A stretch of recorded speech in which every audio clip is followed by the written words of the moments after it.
Let's get you caught up on other things regarding the trial that now will begin June 10th. Judge Deborah Nelson made no bones about it. Despite the defense objections, the judge also ruled Martin's prior drug use will not be admitted. Neither will Trayvon Martin's school suspension for drugs. The judge also ruled that jurors will not be taken to the scene of where that shooting happened. With me are Christy Paul, also radio host Ryan Cameron, criminal defense attorney Esther Panitch. Let's get a number of things. Oh, go ahead, Esther. You were going to say something.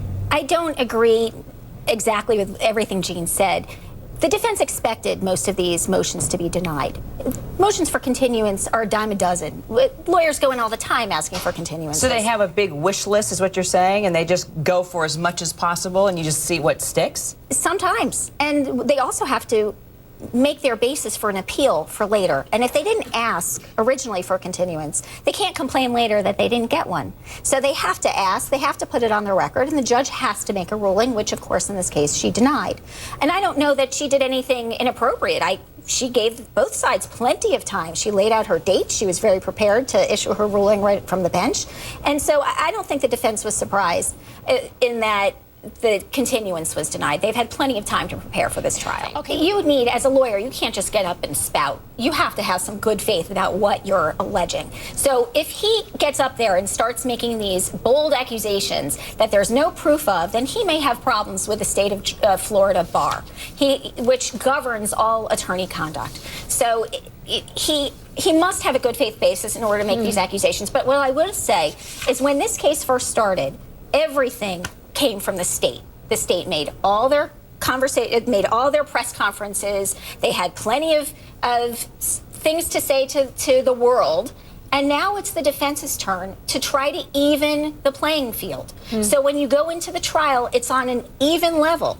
But don't forget, it's the state's burden. It's not the defense's burden. The state always has to make their burden beyond a reasonable doubt in order to get a conviction. And frankly, it's only Trayvon's history is only relevant if George Zimmerman knew of it and knew he needed to defend himself from someone like Trayvon Martin because of his history. Which gets...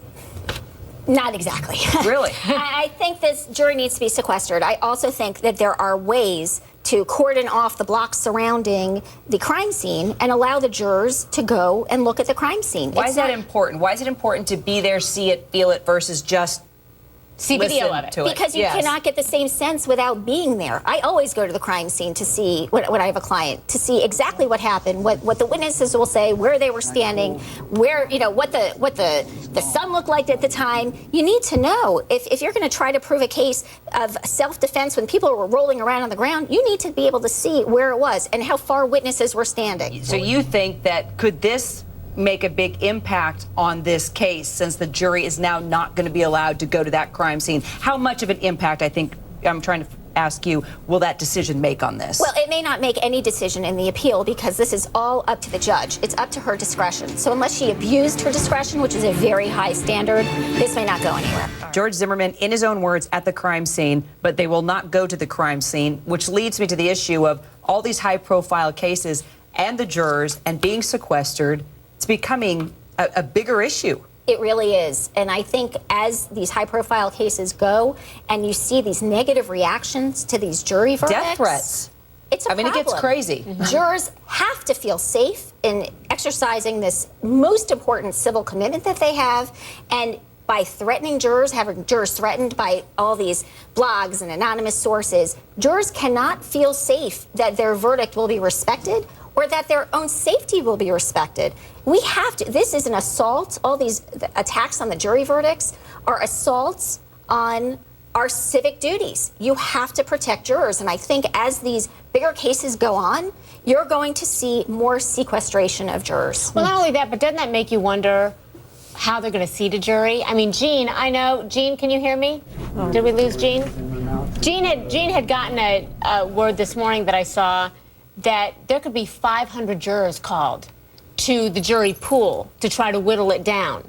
500? I mean, how long is that going to take? And with everything we've seen, it is unusual. And even in our local Atlanta high-profile cases, we take about 200, and that's a lot for a panel. 500 is incredible. Brings up exactly the point we were making. Right. Although I'm not sure if that juror was disappointed that the verdict didn't come back the way she wanted. Right. Or that they just couldn't reach a verdict. And it's hard. I mean, this Jodi Arias' case opens the whole question about the death penalty.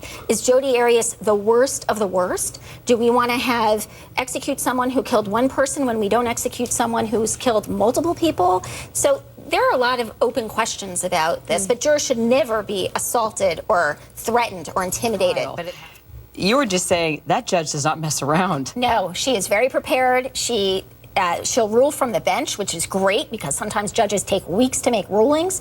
She is moving this along. She doesn't want any delay. I really like her. I think she knows what she's doing. So I think it's going to be one of the toughest things about this case. If you don't know Trayvon Martin and you don't know George Zimmerman and hear from them yourself, how do you distinguish who that is?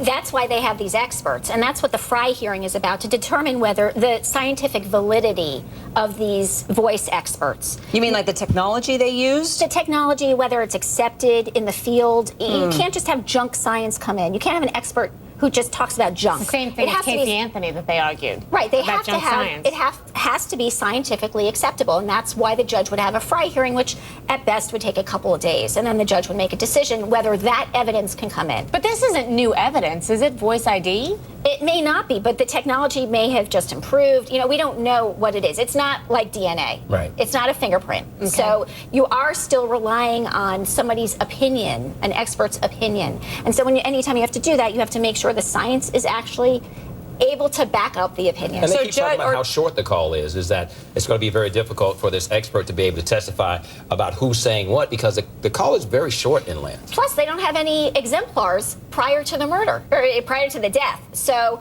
there's no, you don't have Trayvon Martin's voice prior. You don't have George Zimmerman's voice prior. So it's going to be hard to match them up. But you mentioned this. Why wasn't George Zimmerman in court today?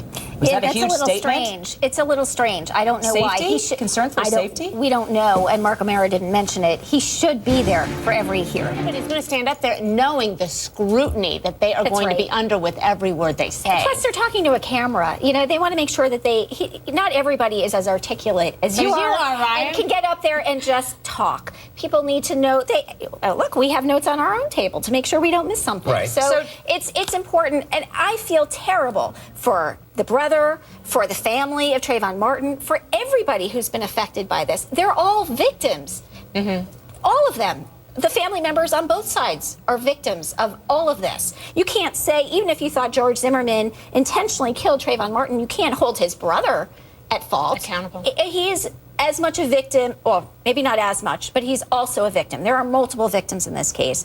Anybody who's involved in the criminal justice system, either as the family of a defendant sometimes, as well as the family of the victim, are all troubled and victimized by the system, or, by what happened. So I don't fault the brother. They're just doing their best to try to show the world the good side of his brother.